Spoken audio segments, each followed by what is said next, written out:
अब इंतज़ार ख़त्म हुआ। लड़कियों को मुफ्त में एजुकेशन मिलने वाला है। ये योजना अब स्टार्ट हो गई है। इस योजना का जीआर भी आ गया है। अब लड़कियों को 100% मुफ्त में एजुकेशन मिलने वाला है। वो कौन कौन सी लड़कियां होंगी, अब हम डिटेल्स में जानते हैं। व्यावसायिक अभ्यासक्रम प्रवेश घेणाऱ्या अतिदृष्ट्या दुर्बल घटक म्हणजे EWS, सामाजिक व शैक्षणिकदृष्ट्या मागासवर्गीय म्हणजेच SEBC, तसेच इतर मागासवर्गीय वर्ग OBC या प्रवर्गातील मुलींना शिक्षण शुल्क व परीक्षा शुल्काच्या 50% ऐवजी 100% लाभ मिळणार आहे। आता तुम्ही ते बघू शकता की GR आलेला आहे। मुलींना 100% मुफ्त एज्युकेशन मिळणार आहेत। इथे EWS व सामाजिक मागासवर्गीय म्हणजे मराठा आरक्षणमधल्या मुलींना इथे फ्रीमध्ये एज्युकेशन देण्यात आलेलं आहे। पहिले हे 50% होतं, तर आता हे 100% आलेलं आहे। इथे तुम्ही बघू शकता हा GR कालच म्हणजे 8 जुलैला आलेला आहे। इथं लिहिले आहे उच्च व तंत्र शिक्षण विभाग शासन निर्णय क्रमांक। इथे दिले आहे प्रस्तावना। उच्च व तंत्र शिक्षण विभाग, उच्च शिक्षणमध्ये आता काय येतात? उच्च शिक्षणमध्ये जसे झाले इंजिनिअरिंग, फार्मसी, ॲग्रिकल्चर असे ज्यांनी कॅप राऊंड आणि CETच्या नंतरचे एज्युकेशन जे कॅप राऊंडमध्ये ॲडमिशन घेत आहे, म्हणजे ज्या मुलींना 100% फ्रीमध्ये एज्युकेशन मिळणार आहे त्या मुली म्हणजे जे कॅप राऊंडमध्ये दिलेल्या आहेत।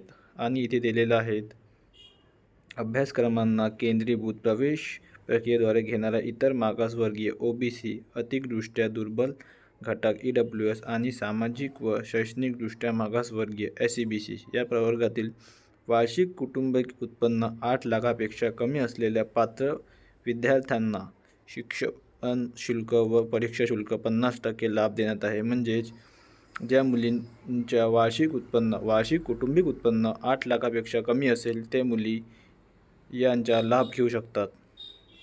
तर इथे दिलेला आहेत मुलींनी 36% इथे मर्यादित आहे। तर अजून इथे आपण बघू शकता शासनाच्या निर्णय राज्यातील शासकीय महाविद्यालय, शासन अनुदायिक आणि अशैक्षणिक महाविद्यालयात हा GR पोहोचलेला आहे। इथे लिहिले आहे शासनाने राबविणाऱ्या केंद्रीभूत म्हणजे गव्हर्नमेंटने ते राबविले आहे सेंट्रल ॲडमिशन म्हणजे कॅप राऊंड, आणि जे मुलींना शिक्षण घ्यायचे आहे कॅप राऊंडद्वारे त्या मुलींचे शिक्षण होऊ शकतात आणि ते पण फ्रीमध्ये। ज्या मुलींना कौटुंबिक शैक्षणिक उत्पन्न 8 लाखाहून किंवा त्यापेक्षा कमी असेल ती मुली या स्कीमचा लाभ घेऊ शकतात।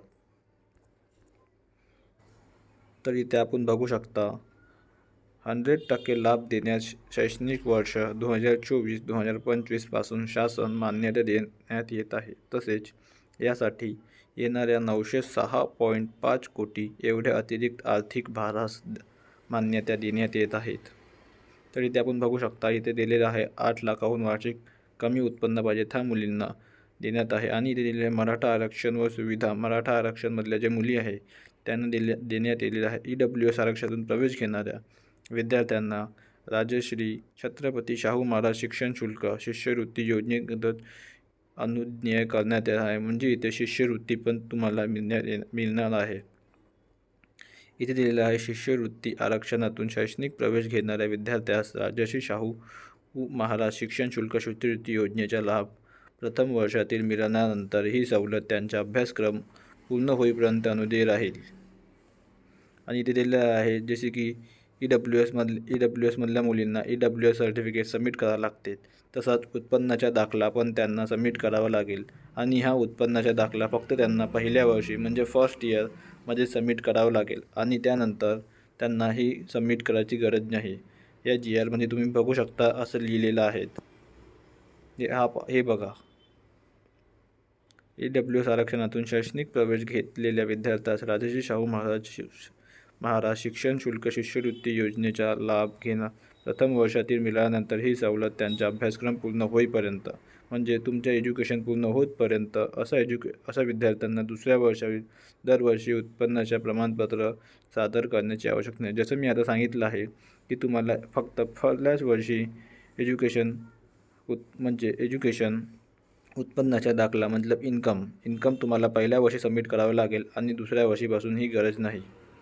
तर ही योजना आता सुरू झाली आहे. बघू आता ही योजनेचा GR आला, पाहू हे प्रक्रिया आता केव्हापासून चालू होते. धन्यवाद.